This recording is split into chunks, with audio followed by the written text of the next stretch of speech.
Okay, so we got, it looks like everybody. Hey guys, how's it going? Hello. Hi, Jen. Everybody good? Hi. Hi. So we're going to be going over Authentisign today, and I'm going to be using share screen so that you guys can follow along and watch it. As well as if you have questions, you can ask them as we go through. But if we get too bogged down in a particular topic, I will say we'll talk about it later, just so we can move through all of the content, okay? You can also just write your questions down, and at the end, we can go through any questions anybody had, either or. It's also being recorded, so just so you know, I am recording this session. So obviously, if you do ask questions and stuff, that will be in the video.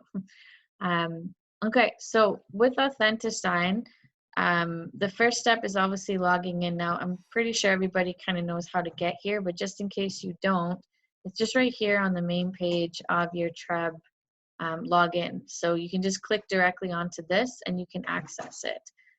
Just 1 second, I just have someone sending me messages.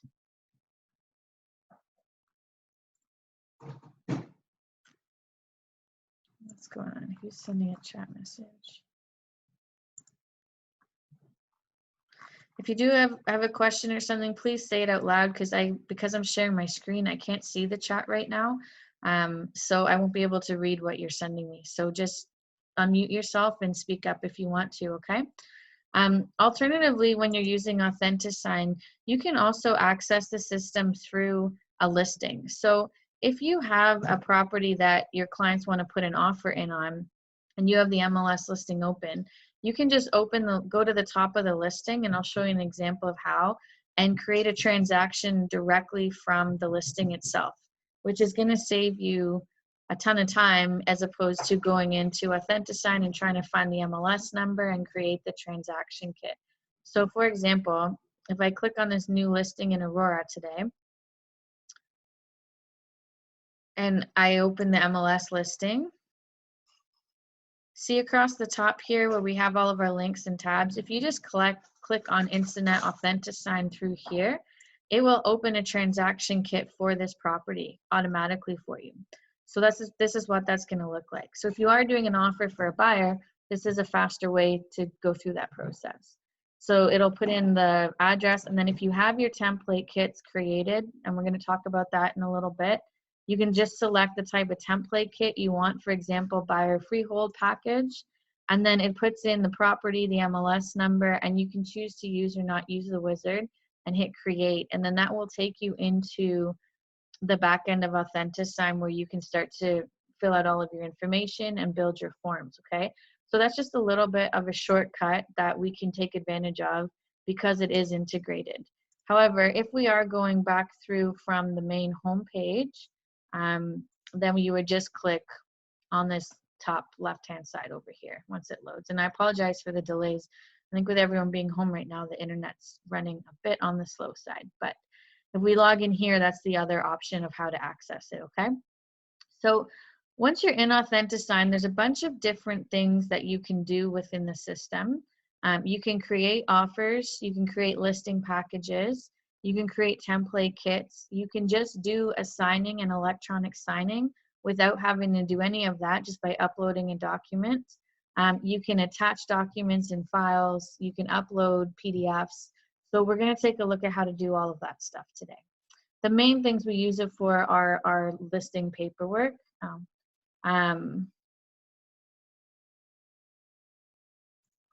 The main things that we use it for are for our listing paperwork. So I don't know what happened here. So let me just try this again. What's going on? See if this works. There we go. So the first thing that you should really be doing when you're in Authentisign, just to make your own life easier, is creating your templates, okay? Your templates are your prefabricated kits that you can use for any offer or for any listing package that you're working on. In order to do that, you need to know the documents and forms that are required for each type of transaction. So within coaching, for those of you that are in coaching, you guys know we have that checklist. And if you've taken any of Christine's web forms classes in the past, she gave them out during that as well. that has the outline of all of the different forms required for every different type of transaction. So what you can do is just pull that up on your computer. And I'm just going to log into our coaching resources folder for a second, but you can pull that up on your computer. And by doing that, you can then just kind of cross-reference the form numbers required with the kit that you are making. And by doing that, you'll save yourself a ton of time and you can make your templates really quickly. Seeing as we have a little extra time at home right now, this is a great time to go through and do all of that stuff. You can also input your clauses into that template so that when you do create a template, you're just grabbing it and your conditions and all that are there, and then you just have to edit it, which is really, really handy, right? So I'll show you how to do that as well. So just give me 1 second while this loads up. And then we'll open up that resources sheet so we can take a look at that. And if you don't have a copy of this and you'd like one, you can message me at the end and I will email it to you. That's no problem, okay?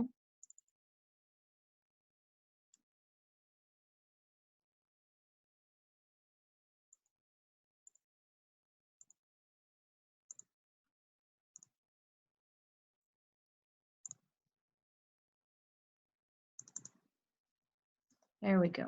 So in our, for those of us in coaching, under office and deal paperwork, that's where you're going to find it.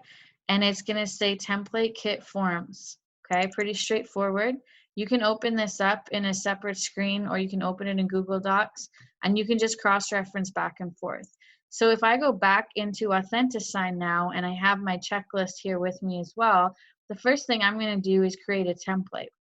So for some of you right now, your screen might not look how my screen looks. Like, for example, I have create template here, and I used to have create, like, and I have contacts. So you might not have those yet, but you can customize this screen to have it be whatever you want. So if you see this lock that's right here, if I hover over it, it says unlock dashboard. If I click on that, it's going to give me all of the things that I can put on this main screen.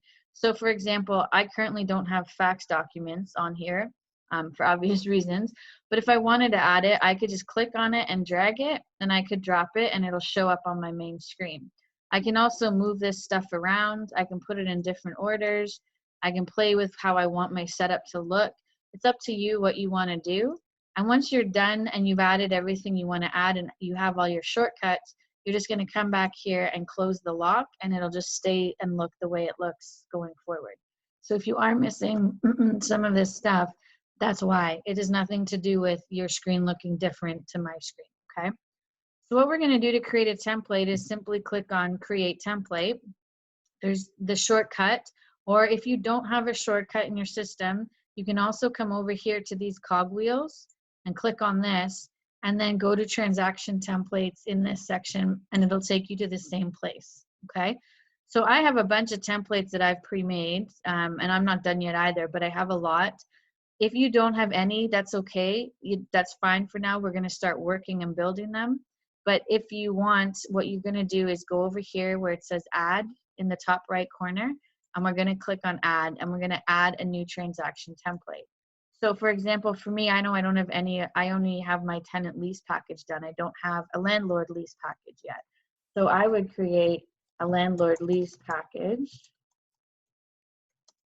And then the type I'm going to select from here is going to be a freehold lease. Okay, I'll need to do one for condo as well, but for now I'll just do a freehold lease, and I'm going to hit save.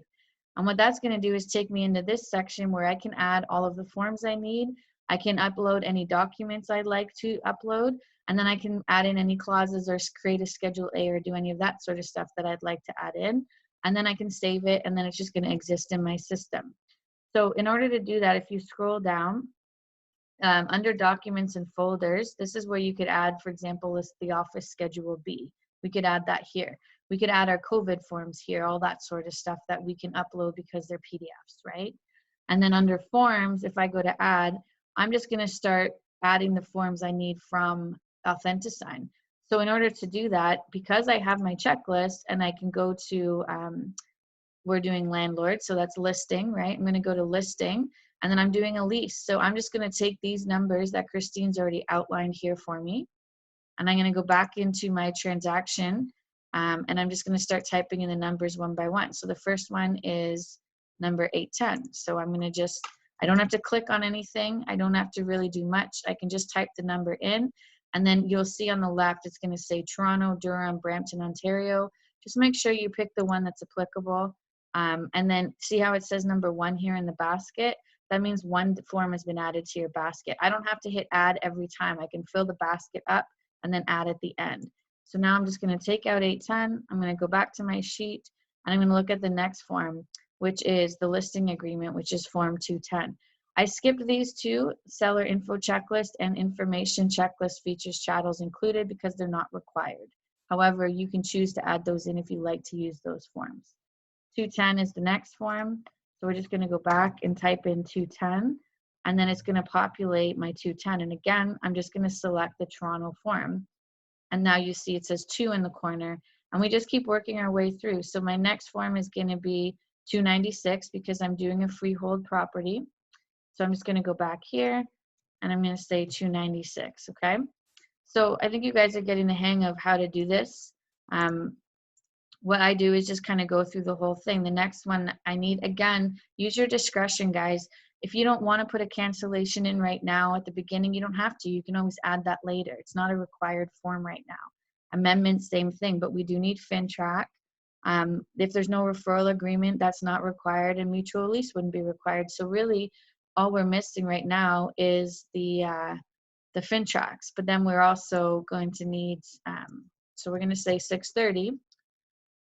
And I'm going to actually add one Ontario and one individual from Toronto because I need 2 Fintracs, right? The other thing we haven't added in, I don't believe, is working with a realtor. So I'm just going to double check that. Oh gosh, sorry.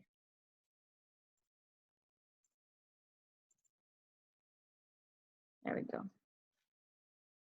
So if I come back to here, I know that working with a realtor is form 810, right? So for some reason that's not, I did add it. Never mind, that's just me.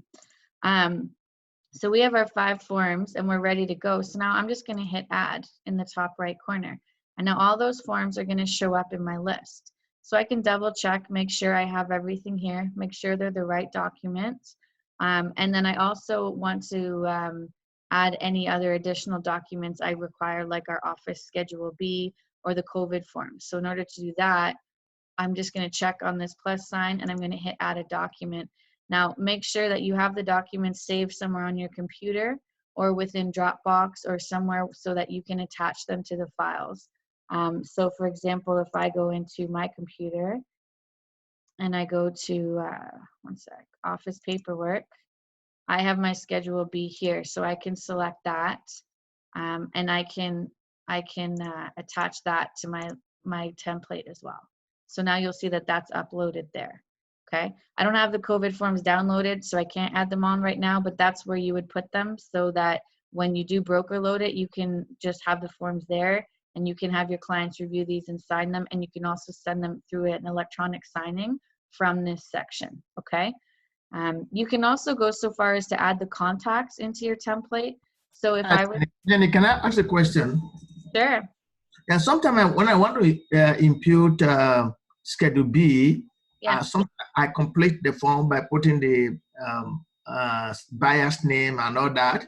But when I want to upload them to authentic forms, site, I don't usually find the buyer's name or written. What happened? Yeah, so in Authentisign right now, if you try to open the document and edit it before you send to the signing, it won't work. It doesn't save the markups for some reason. I don't know why. It's just a system thing. So you have to add that information when you're in the actual signing at the end. At the end. Mm-hmm. Yeah, when you have everything in the signing and you're marking up all the documents, you can add the buyer's name and stuff at that point. I'll show you how to do that, okay? Okay, thank you. So you can also, going back to this, you could also add contacts. So for example, I could say I want to add an existing contact, and I could go through here and I could pick myself and say that I want to add myself, and I could pick, you know, if Christine needed to sign a document, I could add Christine, or if it was a client, I could add the client at this point, but you wouldn't really add a client at the template point. you would just be adding, you know, if it was someone within the brokerage.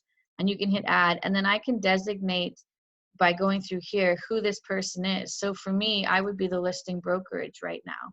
And then I can put in my name, my information, my signature, my initials, and save it. So anywhere that my information needs to show up as listing brokerage, it's going to automatically populate.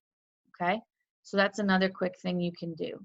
And once you're done with all of this, you're just gonna, it saves automatically. I'm just gonna hit update here. And then that transaction template is now completed. We've got one done. And you just go through your list and you make one for every type of template. If you want to add clauses onto your pre-existing forms, which in a listing we're obviously not going to do so much, but let's, for example, say within my working with a realtor in this template, so I just click on it to open it, I want to add in Keller Williams Realty Centers here, because that way I don't have to write it every single time I have to, right? Every single time I use this form. I can just auto write it now, and then it'll save it here for me so that each time I open this template, this will already be written in for me. So I won't have to keep refilling that. So I'm just going to save this so that I don't lose what I did. Save it. And then I could go back to my list of transaction forms simply by clicking up here at the top on transaction forms. And that's going to pull down every form that's in my kit. So now I could open up my listing agreement for this template, and I could go through and I could put in all the standard information. So the Keller Williams information, our office phone number, I use that one. That's not the property. Just make sure if it auto populates, it doesn't put the wrong stuff in on you. I can put in my commission amount if I wanted to. So for example, I know that this is 1 month's rent, right? Plus HST. So I would fill that in advance. And it will save all of this for me, so I don't have to continually do this. Cooperating breakage would be a half month's rent plus HST. So you can go through and fill out all of the forms in advance and save yourself a ton of time when you're actually working with a client. Holdover days could be 90 days, whatever you put as your standard, right?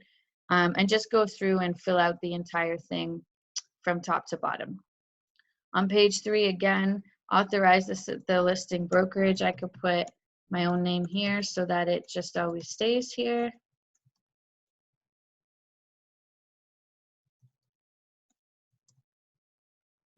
And I could put in my name here and so on and so forth, right? So you can do this on every single form that you fill out. And then once you're done, again, just make sure you save it. And then when you're finished filling out all the forms, you can just exit from this and it takes you right back into the template screen, okay? So then that way you can go through and do whatever you want. Now, if you're doing an offer like a buyer package, and you want to put your clauses in, you would do it the exact same way, except that you would just go to the Schedule A and copy and paste the clauses into the Schedule A, and then you would just save it, right? So that's how you add the clauses in. Same process, just that we would obviously use it on different documents. And that's what creating a transaction template is. So what you should be doing is going through and creating a template for every single type of transaction, especially residential. Obviously, if you're not doing commercial, you don't really need to worry too much about that. But your residential, freehold, rural, condo for buyers, as well as your residential for listings. And then down here is also a list of the additional office forms that we require or that you could use. So you could also upload those forms into the transaction kits as well. So you don't have to go and download them every single time and try and find them. They're just going to exist there for you. Okay. So any questions about that before we move on?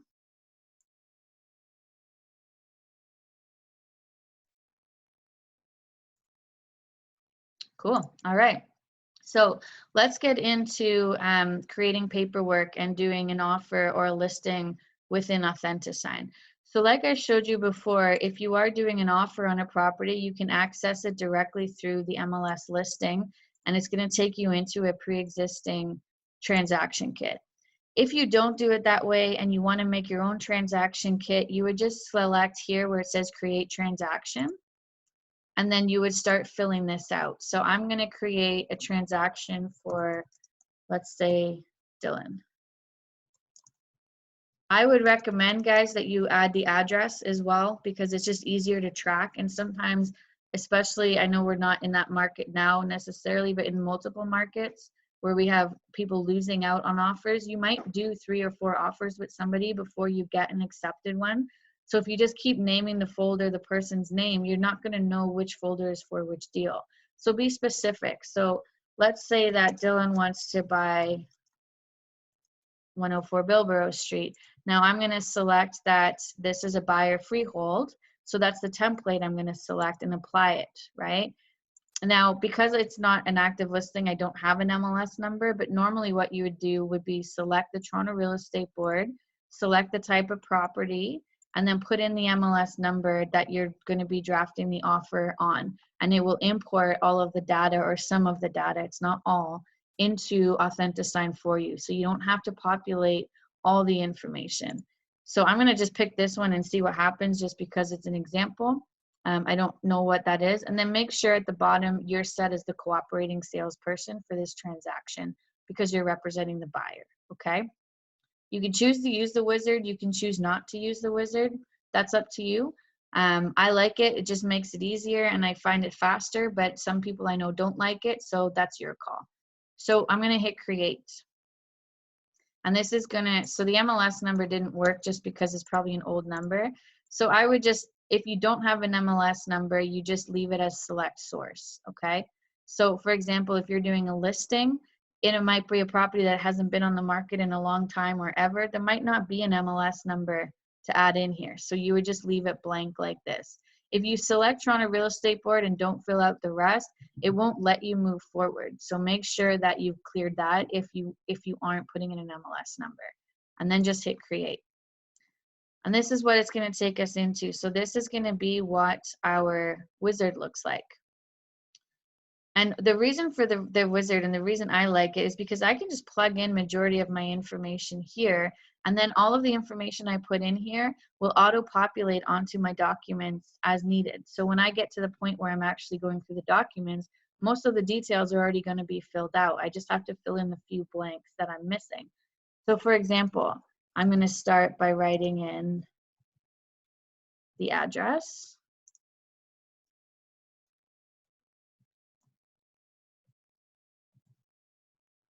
I don't know why I can't type right now. Anyway. Oh, it's just street number. That's why. Bilborough Street. It's in Aurora. I can put Ontario. That's the postal code. The frontage direction is east. My property type is a freehold. MLS number, I don't have one. Property width, let's call it 100 feet. And make sure you write feet in here. And let's call the depth, I don't know, 100 feet just for fun. Assessment roll number, I don't need. Lot size code is also feet. Legal description, this is where you could paste from Geo Warehouse or from the MLS listing, but please make sure you're checking Geo Warehouse. Comments you don't really need.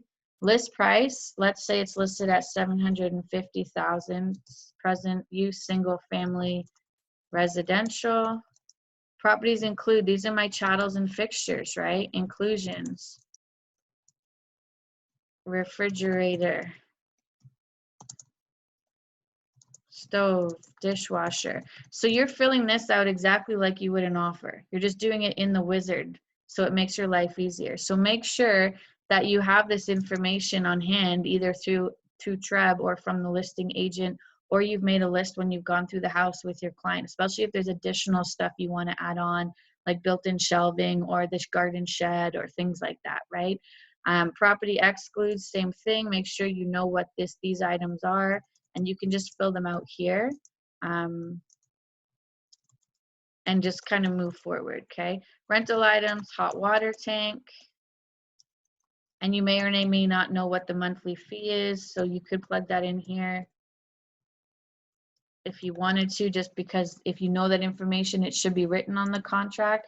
Additional schedules, B and C now, right? Because we have our COVID schedule as well. Purchase price, this is what we're offering, okay? List price is what they're asking. So if they're asking $750, maybe we're offering $725 with a deposit of $20,000 and no additional deposit. These are our offer terms, right? So we just keep filling all of this stuff out. And then at the top where it says next, don't hit save and exit until you've gone all the way through. See how it says step 1 of 5? There's 5 steps. So you want to hit next. Next will take you into the information. Contract date. Well, we wrote it today. Expiry date. I don't think we really need. Offer date would be today's date. Irrevocable date would be tomorrow's date. Acceptance, it hasn't been accepted yet. We're not going to fill that out. Additional deposit, there isn't one. Closing date, we want to close at the end of June. So I'm going to say June 30th. Title search date, we know is going to be 2 weeks before that. So we're just going to fill this out. And so on and so forth, right? Until we're done. Then we hit next and we fill out the next section. Do I want to add any other contacts? I've got myself as the cooperating salesperson and my office as the cooperating brokerage. Now these guys may not be accurate, so I might just click on these 3 dots and delete them, okay? And then what'll happen here is when you're actually plugging in the MLS number and it has the listing brokerage information on it, it will put their information in here for you. So you can just verify that it's correct. So then you have the listing agent's name, the listing brokerage's name, your name is cooperating, and our brokerage is cooperating. In this case, we don't have that information, so we would just leave it. Or additionally, you could add and create new contacts and add those contacts in if for some reason it's not populating. And then that'll fill in all the fields for like the confirmation of cooperation and all that sort of stuff. We're going to hit next again. And here's all my forms. So now I can see all of my forms are here. And I can go through and fill them out in this section if I want to. So for example, if I don't have my buyer rep signed yet, I should probably get that up and going. So I'm going to click on buyer rep and it's going to open up my form. And I can see a lot of the information is pre-populated, but I also need to finish filling this out. My commencement date. So let's say we start at 1 p.m. on the first day of April, and we're going to go through right through till into July, just in case this house doesn't work out. Property type use is single family residential. Wow, I can't type today. And it's in Aurora. And obviously you can just put York Region or something if they're doing a broader search, doesn't really matter. Commission of, we're going to put our 2.5% plus HST. Don't forget to write that for everything. Holdover days, 90 days. So we can just start filling out our documents here as we go. Make sure we're not missing anything. And see, remember in my template on the other one, I had added this in here. So I wouldn't have had to fill this out again if I had used that template. But because we used a different template,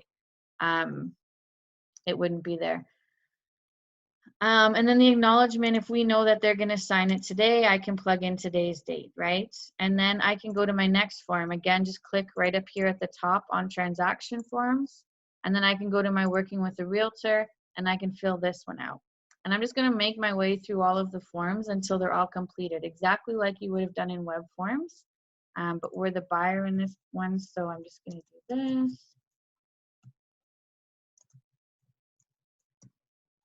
Okay. And that's all I need to do on this form. So I'm going to now go to the next form, which is Fintrac. So as you guys know, the clients never get sent a Fintrac document. We fill the document out on their behalf. We get photo identification from them, and then we validate it, right? So we're going to be the ones filling all of this out based on the photo ID that they've given us. So we can plug in their name, their address, occupation, hopefully driver's license, and that sort of stuff. Just make sure when you're filling this out, guys, that you're aware that if you fill out section A1 and you have photo identification, you don't need to fill out section A2 or A3. You're picking one of these 3 sections in order to verify them. You don't have to do all 3, okay? And on page 2, you want to make sure that you're doing section B1. You have to verify the third-party measures. You have to say, yes, I know there is no third party. I asked if the client was acting on behalf. This is the date that I asked. Let's say I asked that day. Why was it unsuccessful? You could just say there is no third party. And then indicate where there's ground to suspect. No, there's not, okay? So that's how you fill that section out. If you said yes, then you would have to fill out this lower section as well. And then on the back end, your client risk, if they're Canadian resident or physically present, you're just checking off low risk. These are all the different categories. If you feel that they're medium risk or high risk, you would have to select one of these categories and then fill those out to match. So I'm only running through this really quickly because a lot of people struggle with Fintrac forms. So I just wanted you to kind of have a better understanding. The reason you would list somebody as medium risk or high risk would be for something along the lines of, for example, you have like a school teacher who makes $60,000, $70,000 a year, and they're putting down, you know, $200,000 in cash, and they're buying $1 million house, and they have no support, and it doesn't make sense. The numbers don't seem to make sense. You might mark medium risk on this, and then make a note that, you know, the finances don't really make sense to you based on their situation. It could be something that they come from a country that's designated as medium risk or high risk, in which case we are forced to list them that way. And there's a list of countries on RICO that you can cross-reference to make sure you have the right information on whether they are or aren't. My understanding right now, I think the only country listed as high risk is North Korea. I know Iran was on there for quite some time, but I'm not sure if they've been removed or not. I thought that they had been, but double check that. And then, you know, obviously if they're not working and they don't really seem to have a source of income, but they have a whole bunch of cash on hand, or they want to actually pay in cash like dollar bills and it's a large sum of money, those are questionable behaviors that we would have to red flag. So that's the point of Fintrac, okay? Once you've filled out Fintrac, you just keep going. Your offer summary document, your acknowledgement regarding conditions in the offer. This is a super important form, guys. That's why it's in here. If you're doing offers, especially in the market we're in, and especially when we were in those multiples a couple weeks ago, and your client doesn't want to put in a condition on home inspection or a financing condition, you need to have them fill out this form. This form basically states that they're aware that they could have done that and they're choosing not to. So the buyer would actually initial here saying will not be including a condition in the buyer's offer for the above described property. And then down here, you're going to initial beside every type of condition that they're not including. The reason for that being that this validates that they're aware that they're not including the condition, they've been informed of that information, and that they're signing this to state, yes, we understand that that's what we're doing. If you just have them cross the condition out from the offer and initial beside it, and that goes to RICO for any reason, that's not going to hold up. You're going to lose that case because people are just claiming that they just didn't understand what they were removing. And RICO errs on the side of the client, not the agent, right? So this form protects you from being put in that situation. So please, please start using it if your clients are not putting conditions of any sort into an offer, okay? And then, you know, the next one, obviously, confirmation of cooperation, agreement and purchase and sale. I'm not going to go through how to fill out the forms because that's not what this class is about. It's just on how to use Authentisign. So as you go through, you're going to fill out all of your forms and make sure all of your conditions and terms are added into them. And then when you're done, you're basically just going to, I'm just going to exit from here, and it's going to take me back to my wizard. And I'm going to go to the next page in the final step, which is step 5. And I'm going to attach any additional schedules that I might need to attach. So for example, our schedule, like the listing brokerage schedule B, because we'll need to upload and attach that, right? Again, in order to do that, you just go to add, and then you can search your computer and you can add whatever file that you need to add here and select attach, okay? I'm going to add the schedule B, so when we get to the signing section, you can see how to mark that up and edit that for your clients in advance. But then, you know, some brokerages now might have Schedule C's as well attached, or we might be attaching our COVID forms potentially if we haven't already sent them, or there might be a survey, all of that sort of stuff, right? So once you're done with everything, you're just going to select done. And this is going to take us into our main transaction dashboard. So what you're going to see in the main transaction dashboard is our documents are down here. Our forms are all listed in here. And then this is the details that we've submitted so far about the transaction. So say that I've kind of started working on this and I've sent my client my buyer representation, and I'm working with the realtor, and I've completed the Fintrac. because I met with them months ago and we kind of started the process. So all those forms are already done, but now I need to come back in and update because we found the house and we're putting an offer. I could then also come in here and just select the forms I need. So agreement of purchase and sale, confirmation of cooperation, and I could just start editing those forms, okay? That's because sometimes we get those forms signed in advance, sometimes we don't. If you're in a situation where you're doing an offer and you haven't gotten your buyer representation and working with the realtor and stuff signed in advance of the offer, and you're kind of doing it all at the same time, which does happen, make sure that you send those files in 2 separate emails, okay? So email 1 to your client should be you're working with a realtor, your buyer representation, all of your agency forms. They need to get signed, and those sign stamps need to happen prior to your actual offer paperwork, okay? The reason for that is because if you sign the offer paperwork first, and then you sign the buyer rep and the working with the realtor, the date stamps are going to show the order they were signed in. And if you're not under agency when you have the contract signed, that could cause you problems down the road if there's an issue, right? Especially if you go to RICO or anything like that, because they do check that sort of information. It's why Christine is such a stickler about the order of things and the timestamps on everything, and it is to protect us. So make sure you send those forms first in a separate email. They get signed, they get sent back to you, and then send your offer documentation. And your offer documentation should also be done in a proper order. Your 801 offer should actually be signed after everything else is signed, because that's like being signed to state, yes, we've signed an offer and here's the information. Your confirmation of cooperation should be signed previous to an agreement of purchase and sale, because those terms actually are supposed to be stated and outlined before an offer is put together, right? Before an offer is signed. So that's why we always do it in that order, right? Confirmation of cooperation, agreement of purchase and sale, Schedule B, Schedule C, and then you're working with your 801 at the end once it's all been signed. So when you're creating your kit and you're putting the forms in order, that's the order they should be going in, okay? So just keep that in mind when you're setting this up, just because then it just makes your life easier and it keeps you protected. From here, if you want to go into a signing and you say you finished completing all of your forms, you filled everything out, you've got all the client information on it, and now you're ready to send it to your client, what you can do is very simply click on one of the forms.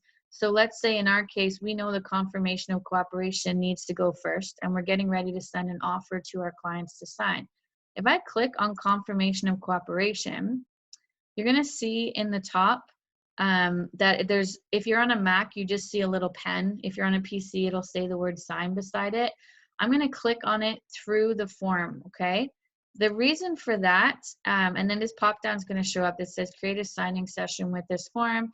Additional forms and documents can be added via Authentisign. So I'm going to say yes, because I can add my other documents in the right order in the signing section. So when I hit yes, it's going to take me through to a signing. So now I've created a document signing. And this is what that looks like. We probably all recognize this page. So it's got the signing name and it's got the address. You can take the rest off if you want. You don't need that. Ideally, what you want to do is select Sign, okay, not sign in line. That means that everyone will get the email at the exact same time and everyone can sign it at once. If you do sign in line, it means that the client has to sign it and I have to wait for the client to finish signing it, and then it'll come to me and then I can sign it, and it just takes longer. The only reason we would use sign in line is if there's a particular order it has to get signed in for any particular reason. In most cases, that doesn't apply. Don't worry about the advanced options. They don't matter. Just close that so it doesn't distract you. The next step is adding the participants. So if I click on this plus sign, I can see myself here. So I'm going to add myself, but I am a signer because I need to sign as the cooperating brokerage. So I'm going to select remote signer. Now I can click on add and I can add additional signees. So if I select here, I could add a new participant or I could add from contacts. So if I've worked with Dylan in the past, he's probably already in my contacts. So I'm just going to open up my contacts and he's right here. I'm going to select him as a remote signer. I'm going to hit add. If he wasn't already there, oh, and I can select that Dylan is buyer one so that it'll put his stuff in the right spot. and note that it has me listed as cooperating salesperson, right? So that my signatures will show up in the right spot. Now I can save it. Now, if you've never worked with this person before, you might need to add a new participant if you haven't already added them in the wizard section, okay? So if you were to do that, you would click add new participant, and then you would fill this information out. What's their name? What's their email address? That's all that's really required. You don't need anything else. Make sure you check off save to contacts so you don't have to keep adding them in every time you need to send them paperwork, and then just hit add, okay? And then that will add them. So now you're gonna see I'm listed here and Dylan's listed here. Step 3 is my documents. This is where I'm gonna attach the rest of my forms. So if I click on documents, you can see my confirmation of cooperation is already here. Now notice these 2 little yellow boxes. They don't show up on every form. They're here because I've indicated already that I'm the cooperating agent and that Dylan is the buyer. So it knows where to put the initials. So it's actually gonna auto set the initials. But what I need to do first is add the rest of my offer forms that I don't have here. So on the left, I'm gonna click on add. And then at the very top, it's gonna show the kit, right? Dylan Silvernagle, 104 Bilborough Street. I can just select that and it's gonna open all the documents that are inside that kit that I've already created. And from here, I'm gonna select the forms that I need. So I need my agreement of purchase and sale.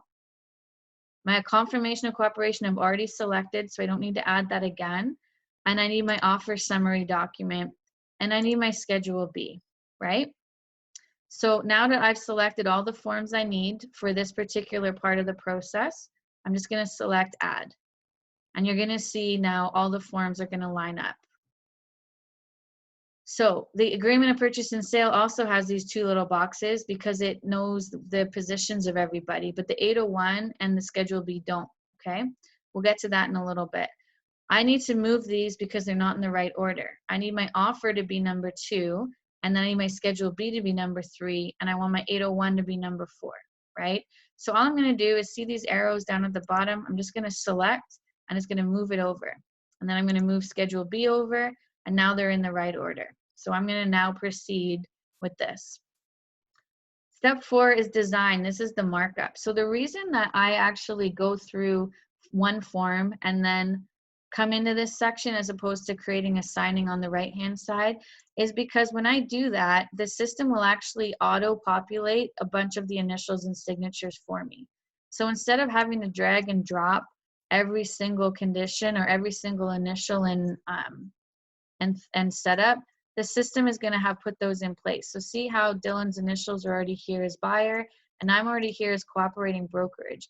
So now I'm not in a position where I'm going through every single form and dragging and dropping and adding those into the right spot, which is super tedious and can actually take a little bit too long, right? It takes way longer. So this is a shortcut. So as what I'm going to do now is just go through every form and make sure that I'm not missing any of the initials or signatures that are required. Because sometimes, and as I showed you, when it has the little yellow boxes on the first screen there, that means there's going to be initials on that form. But the Schedule B and the 801 didn't have any because the system doesn't know yet where to put the initials, and we have to tell it how to do that. So if I keep scrolling down, you're going to see that Dylan's signature is here. His initials and consent for multiple representation also, but it's not a multiple representation situation. So I'm going to delete that initial just by clicking. If you click on the thing, there's a little garbage can right here. You can just click on that and it'll delete it for you. But notice how my signature is missing from this section because the system missed that. So what I'm going to do is make sure that on the top right corner, my name is selected. And then I'm going to select drag and drop. And I'm going to select sign here under my name, and I'm going to drop my signature. And then this date stamp, I'm going to select that and drag it. Now, what I'm doing to select it is I'm clicking on it and I'm holding my mouse button down, okay? You're not double clicking it. You're not kind of trying to grab it and slide it. You're just selecting it, click on it with the left mouse, and then drag it to the position you want. And don't let go of the mouse until you're done, okay? So that's how you drag and drop in this system, just for those of you that weren't sure. Now I know this form is good, everything is here, so I'm going to keep on going. Agreement of purchase and sale. Let's see what we have. I have Dylan's signature here, that's perfect. Now you notice that I didn't actually open and edit the agreement of purchase and sale but it has a lot of the information I plugged into the wizard already populated in here, including the price and the deposit and all of that stuff. So as you're filling out the wizard in more detail, this will be completed for you in more detail as well, which also saves you time, okay? Now, if we keep scrolling through, you're gonna notice that on this form, almost everything is gonna be in the right place. I have a weird OCD thing with putting these in the center. Just ignore me. You don't have to do this. And then you're going to see the signature and the date stamp. And you're going to see they have his acknowledgement here. Please take note of this, guys. The acknowledgement does not get signed until an offer has been fully accepted by all parties. It's the last thing that gets signed. If you sign this in advance, then it's not actually a valid contract. So we have to delete that. That's the very last thing we're going to have signed. And then you're going to see my signature gets dropped down here as well. If you feel like you want to make the signatures bigger or smaller, just click on it and then drag and drop in these corners right here. You can make it as big or as small as you want to make it fit and look proper in this space. So sometimes they come in and they're really tiny, so you can fix that, okay? And then Schedule A, this is where all of our terms and conditions would be normally in the agreement. Dylan's initial is here. And now here's our Schedule B. So because the Schedule B didn't have any indicators of where to put the initials, you'll notice there's no initials on it. But you're also going to notice at the top, it's missing the buyer's information, the seller's information. And because it was a PDF, we weren't able to edit it before we imported it into Authentisign. So we're going to do that now. In order to do that, over here on the right where it says markup, I'm going to actually select Dylan's name first because he's the buyer, and I'm going to go to markup. Actually, drag and drop. Sorry, my bad. See right here where it says signer name? I can just click on that, and I can put Dylan's name right there, okay? So I don't have to add text boxes or do anything like that. I can just drag and drop the name under signer name. And then if there's a second person, I could just then select the other person and select signer name, and I could drop their name as well.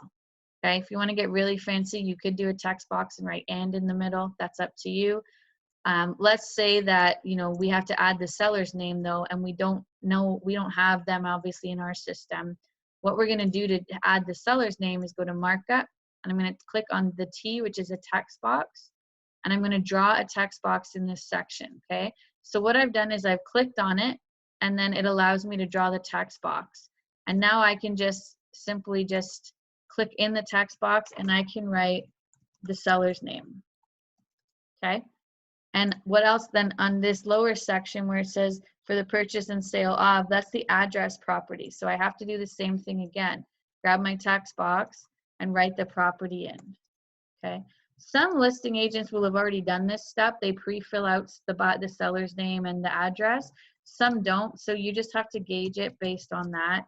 And then for this date section, what I can actually do is I can just come back here and I can select the date stamp, and I can put that down here if I want to, because that has the month, the day, and the year, and that will suffice for that. If you want to be really fancy with it and you want it to look really neat and tidy, you could go to markup and do the text boxes for each section. That's up to you, either or counts, okay? So it's quite straightforward to do. The only thing that's kind of annoying is when you have to do it on multiple pages, because we have to do it again down here. However, what we can do is right click and just copy this box, and then right click and paste it. And then I can just put it in the area where I need it to exist, okay? So you don't have to recreate the text box and that. You can just copy paste the boxes and put them onto the second page, okay? And just make sure they're obviously in the right spot and they're legible. They're the right size and you can read it. And then the date, same thing, and the buyer, same thing. I can just I could select Dylan's name and select signer name and just plug him in here. And then the date, I can just do a date stamp and I can plug it here if I want to, okay? And that will be perfectly fine. So it saves us time, and unfortunately, unless you have a PDF editor or something, you can't really fill these forms out in advance. So this is the fastest way to do it. And then of course we have to add in his initials because he hasn't initialed it yet at the bottom. So again, we're going to go to drag and drop, and I'm going to select the one that says initial here. I'm just going to drag his initial into that spot. And then on the lower section, I'm going to do the same thing, okay? And then my offer summary document should be mainly filled out. We just have to add in the signatures, but the system doesn't know where the signatures go. So again, I'm just going to have Dylan's open, and I'm going to select sign here, and then I'm going to put the date beside it. And usually that's the only spot on an 801 or summary form that needs to be signed at this point. Okay. And then if there's a second buyer, you would have them sign here. Sometimes people ask me, what do you do when there's like 4 buyers or something? Because on most of our forms, there's only spots for 2 people. So what you would do in that case is you would just kind of sandwich them. So for example, I would just make it look like this. So I would have my 4 buyers lined up that way. Because as long as the signatures and the dates are there, it's still valid, okay?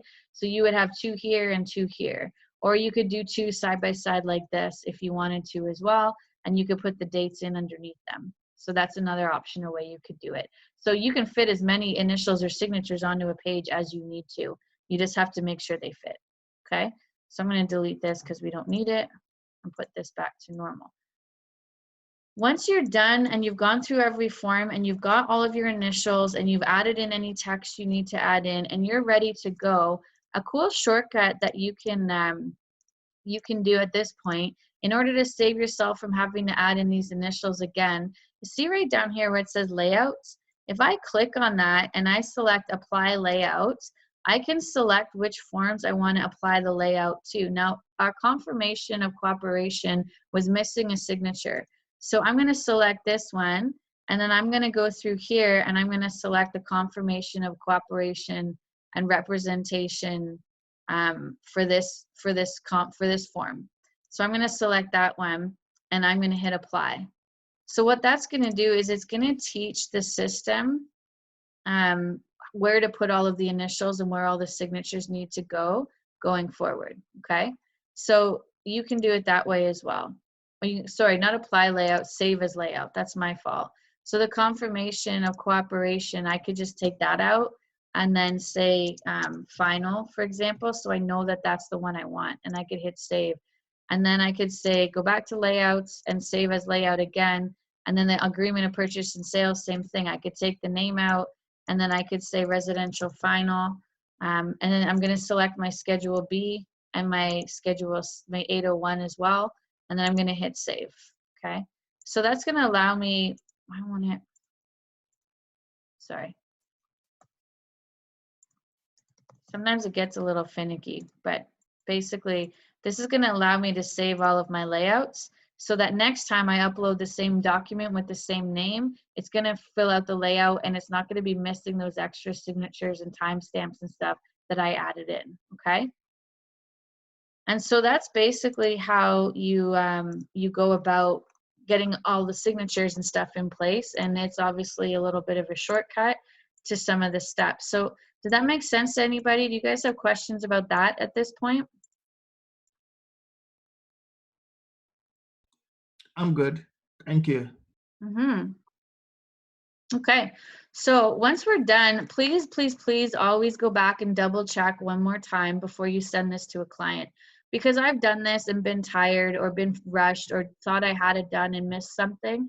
So always triple check it, right? Just to make sure, go back one more time and make sure that all the initials are in the right spots, all the forms are properly completed, all the signatures are in the right locations as well, and so on and so forth, all the way through until you're done.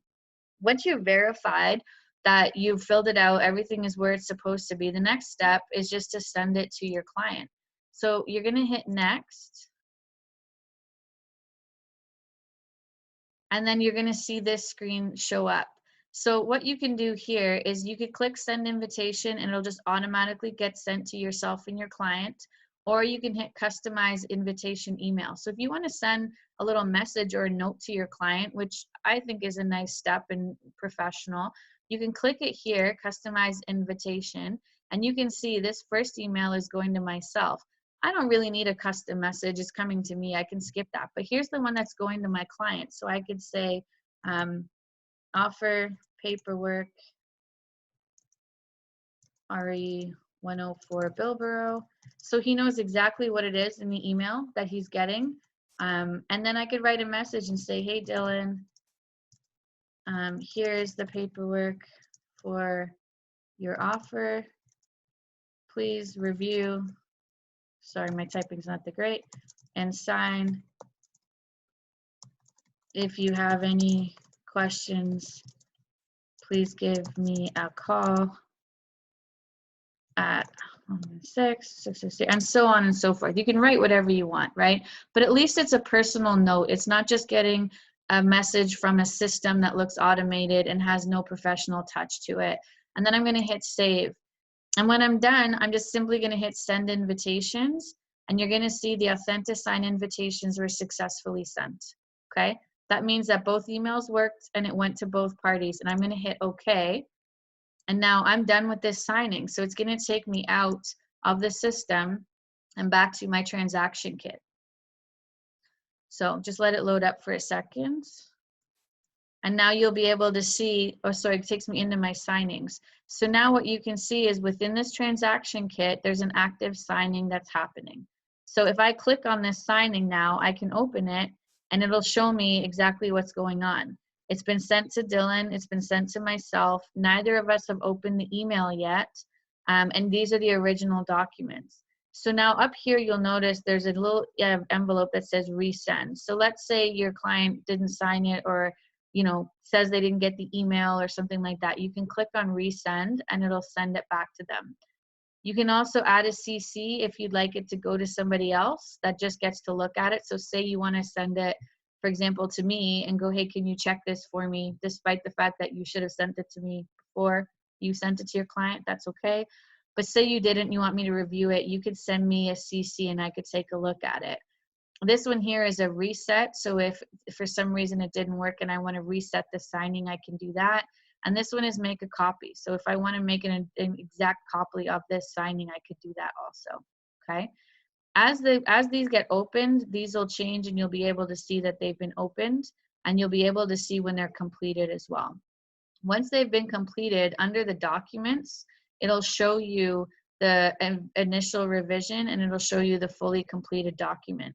So if you need to download the PDF from here to email it to the other agent or something like that, you will get a final copy in your email, but you could also come here and download it if for some reason you can't find the email or something, okay?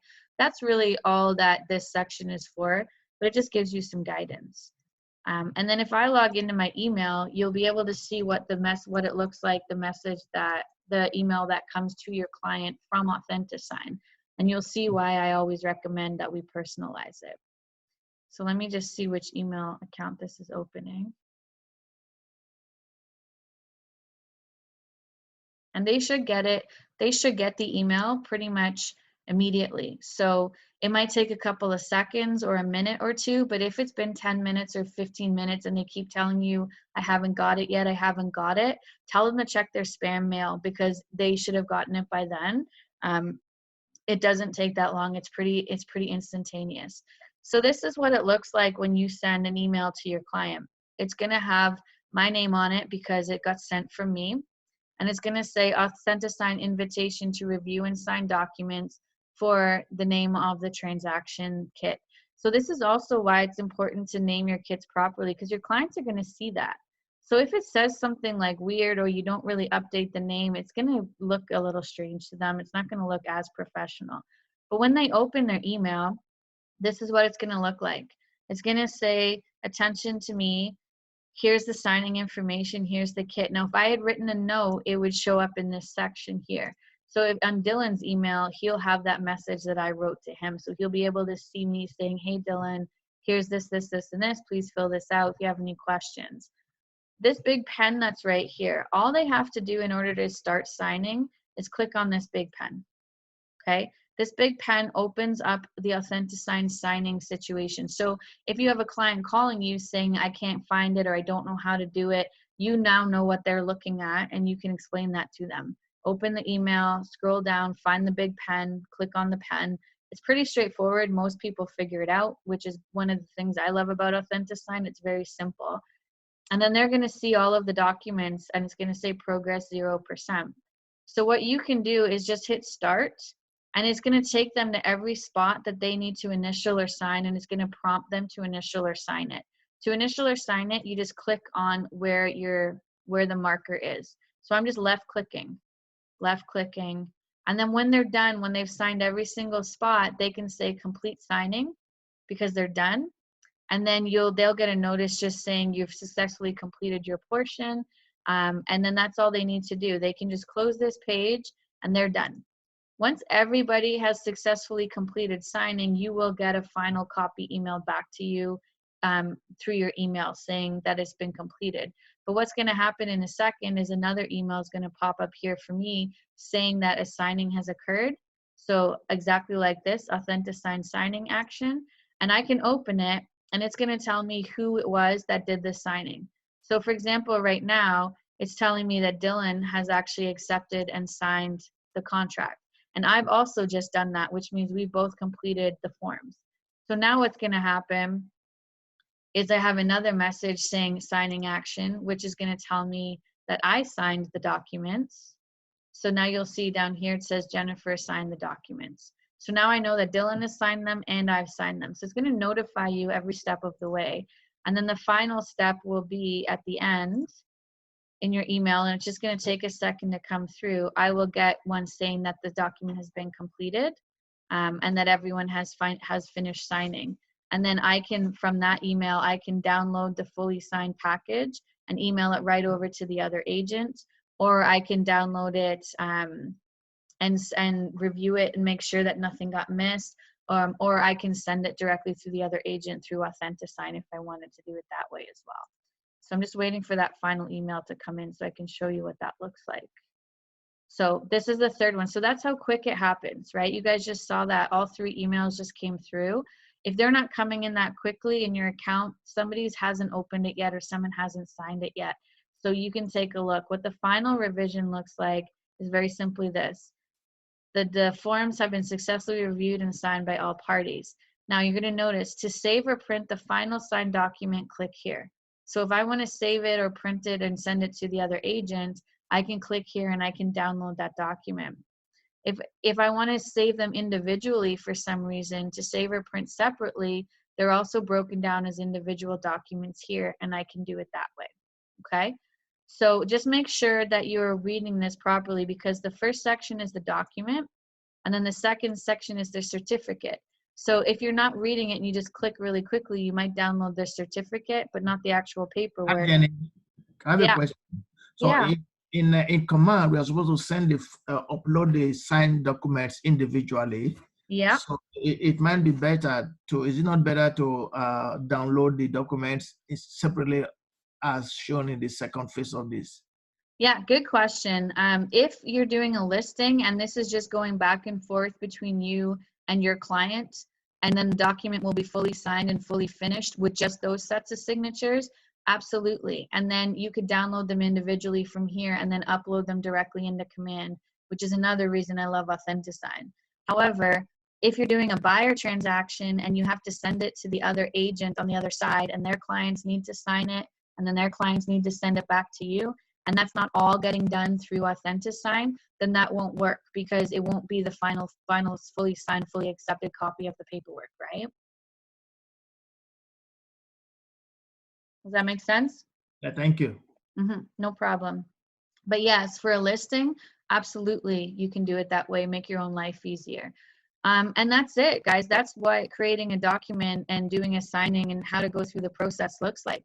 So if we go back into Authentisign, all you really have to kind of get really focused on doing is creating your templates so that you have them pre-existing by using the checklist that I showed you, right?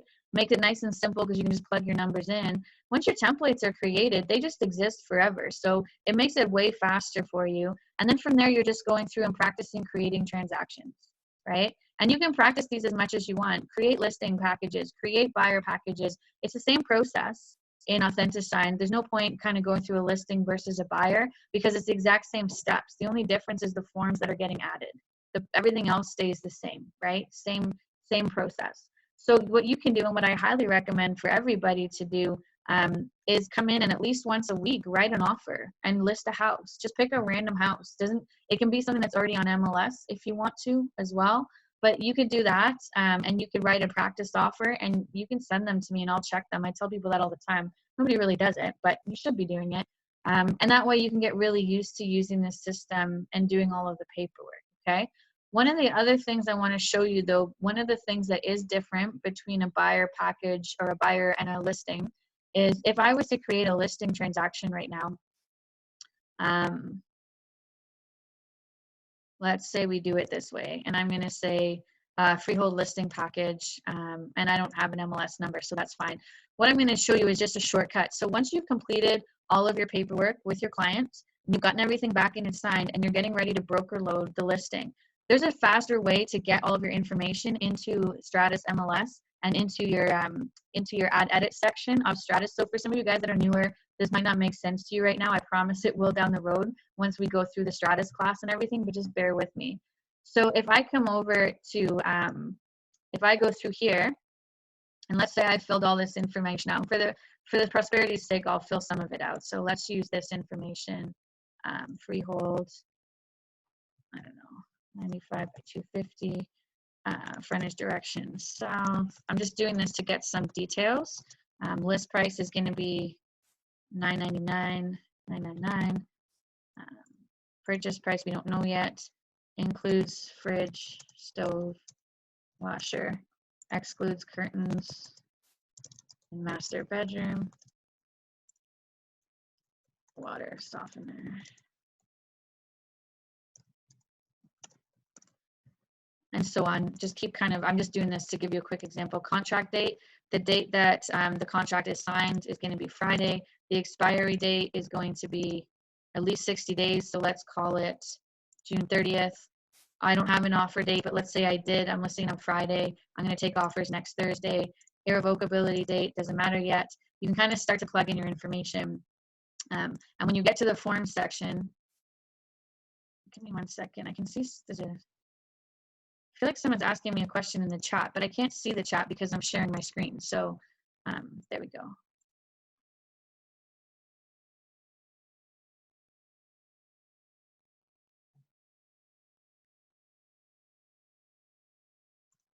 We'll get back to those questions at the end. If I go, so say I have completed this and I've filled out all of the forms and I've sent them to my clients and my clients have sent the forms back and they're fully signed and I'm ready to broker load my listing. If I actually go to my MLS data form and I open it up,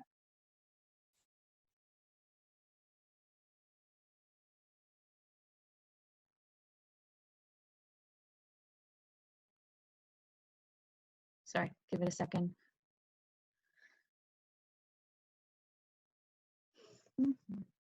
See up here at the top where it says upload listing? This is a shortcut. So all of the information that I've plugged into here that obviously would be fully completed, the area, the municipality, the community, all of the information on this MLS data sheet, the price, the dates, the type of home. So let's say I say it's a farm, it's a 2-story, you know, it's and got an attached car garage with 2 car parking spaces. It's got a front yard parking spot. It's sewers. It's an unknown designation. And I've completed this entire form. When I'm done and I'm ready to broker load it, I can just open this form back up within the transaction kit and click on upload listing. And when I click upload listing, what it's going to do is pull all of the data that I have on this sheet. Sorry, it does have some requirements or it won't work. So let me just do this. Okay, let's try that again. If I click upload listing,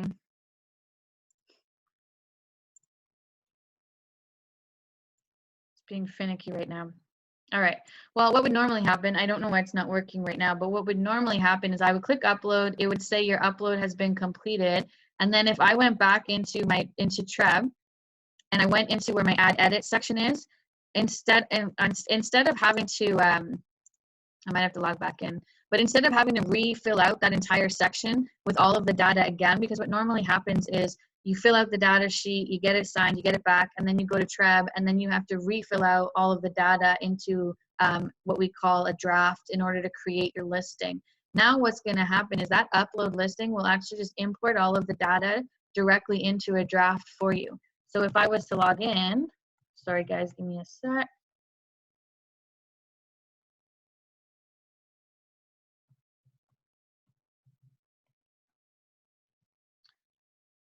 If if I was to log in here and then once it opens, I'm going to go to where I would normally have to go and input it. It's going to have a pre-existing draft for me with all of the details already there. So now all I have to do is add in any information I was missing, attach my photos and my Schedule B or any of those forms, and then submit it to go live to MLS. So it removes an entire step of having to reapply all of the data again, because we've already filled it out in the form once. And it was always one of those tedious things where we filled out the form, sent it to the client, and then we had to refill it out within Stratus. Sorry, this is going crazy. So what I mean by that is over here on the left-hand side, when you're putting a listing onto TREB, onto the Toronto Real Estate Board, we have to come here and go to Add Edit normally. And when we go to Add Edit, it's going to give us the option to create a new listing. So we would select residential, for sale, and continue. And then it's going to show you that all of those fields that we've already filled out on the data sheet, we now have to fill out again in order to create the listing. When we do it the other way and we just click Upload Listing at the end, when we're done and everything is signed, when we go to Add Edit, sorry, just let my computer do its thing.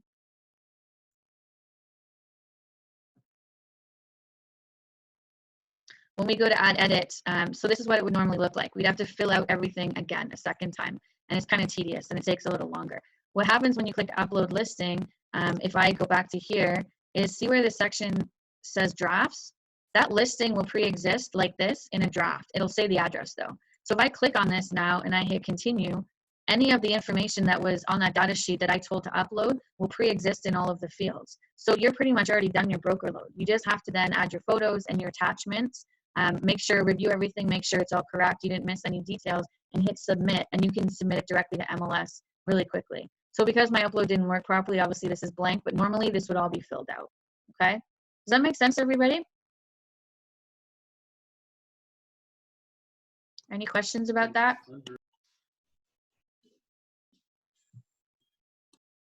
That was very helpful. Thank you. Yeah, you're welcome. So for those of you that don't know, you guys, I know a few of you are newer agents. You're not used to the broker load system or how to do that yet. Don't worry. We're obviously going to do another class on how to do that.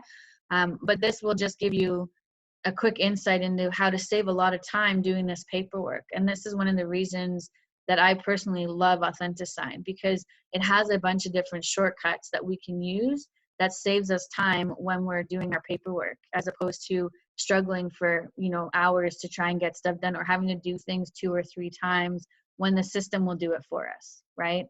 So if you haven't already transitioned over to Authentisign, this is one of the great reasons to do it, this upload listing ability, but also obviously being able to create an offer directly from Stratus and going into the transaction kit, and then being able to create your templates and all that sort of stuff as well. And if you are a part of the new market brokerage and you're in Authentisign, you will see all of the office clauses are listed in Authentisign, and all the office forms are in Authentisign. Unfortunately, right now, if you're at New Market or if you're at Aurora or Keswick, those documents aren't there. That's not something that we can fix as a brokerage. That's an Authentisign issue, and we're waiting for them to fix it on their end. And the minute it gets fixed, we will be letting everybody know, but they're not letting us know when that's going to happen or how it's going to happen. So right now, that's why we also have a lot of the forms in that URL that Gary gave us.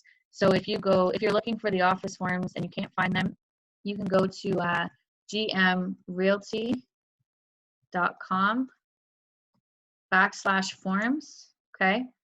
So everyone got that? gmrealty.com, GaryMcGowanRealty.com/forms. And if I click on this, it's going to take me into okay, gmrealty.ca/forms. User error maybe. Can you text it on WhatsApp, please? Yeah, I can. You can also write it down here, but yeah, I can post it in the WhatsApp group. So Thank this you. is going to take me into a folder with forms in it. So right now you're going to see all the office COVID forms, as well as our updated Schedule B, right? And everything else that we need. There should also be a folder. Yeah. So if I click out of that folder and I go to, I don't know if this is right or not actually. No, that's my own thing. Sorry guys, this folder is here, but there used to also be the folder with all of our office forms in it. So, you know, a lockbox and open house form, the Schedule B form and all those additional ones as well. So I'm not sure where that's gone. I'll have to double check with Gary to get that sorted out. But normally you could just go to that URL link and you would be able to have access to all of our office forms. So instead of going into web forms and getting some stuff from there and then going into Authentisign and getting some stuff from there, you could just download it all from here and save it onto your computer. And then that way you just have it, and then you upload these to your templates and then you don't have to think about it again, okay? But for now, for those of you that aren't at the Newmarket location or aren't registered through Newmarket, you could also download the forms from web forms, or you can reach out to myself or Gary or anybody and get help on how to access those forms, okay?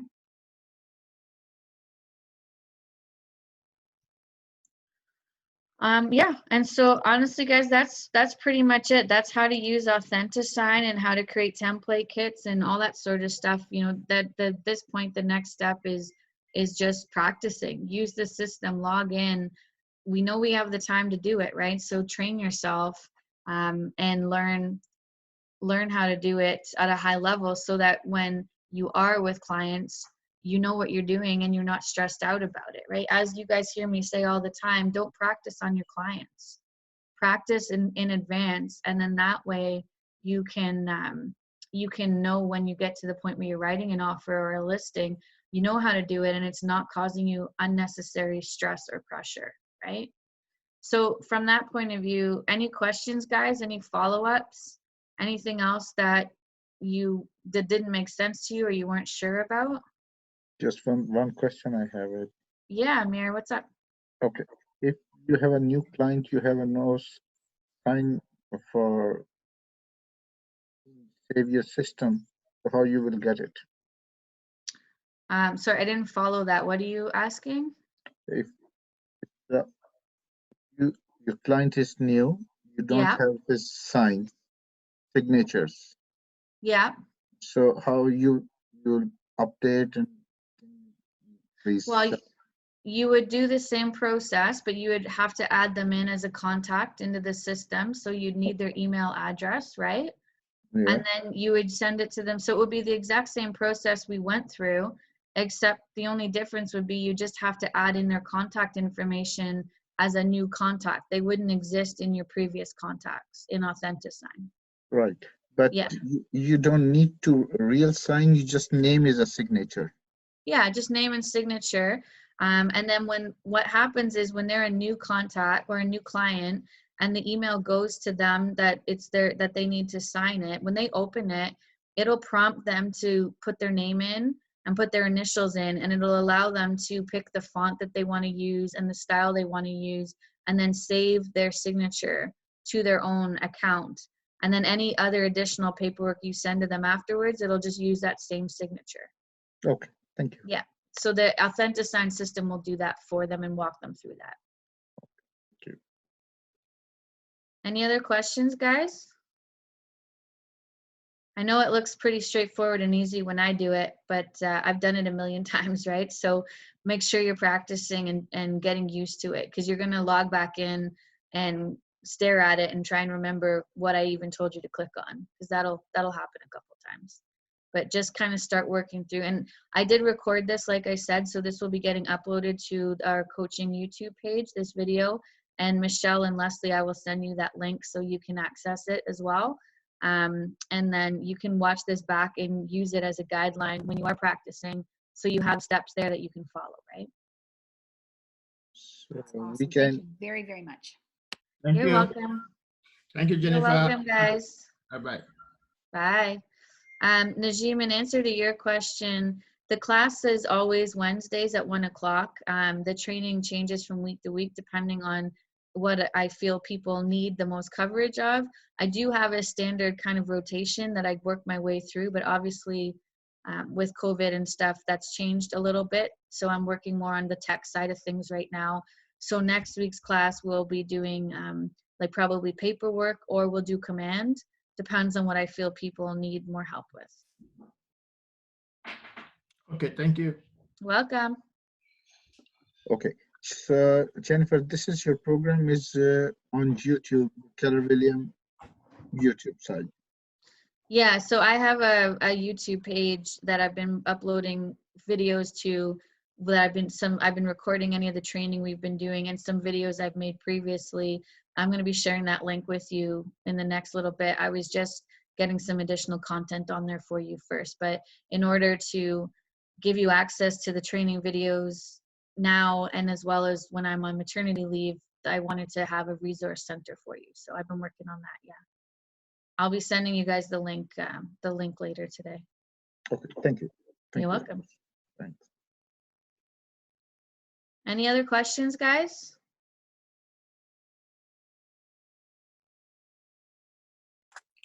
Oh, thank you. Thank you, Jennifer. Have a good day. You're welcome. See you later. Bye. Thank you. Bye. Bye. All right, cool. If no one has any other questions, then we're all good. We're all good to go here. And if you guys do need help, obviously beyond this, just reach out and let me know, okay? And we can work on it that way as well. Thank you. All right. Have a good one. Okay, Bye. thanks, Jen. Bye. Bye-bye.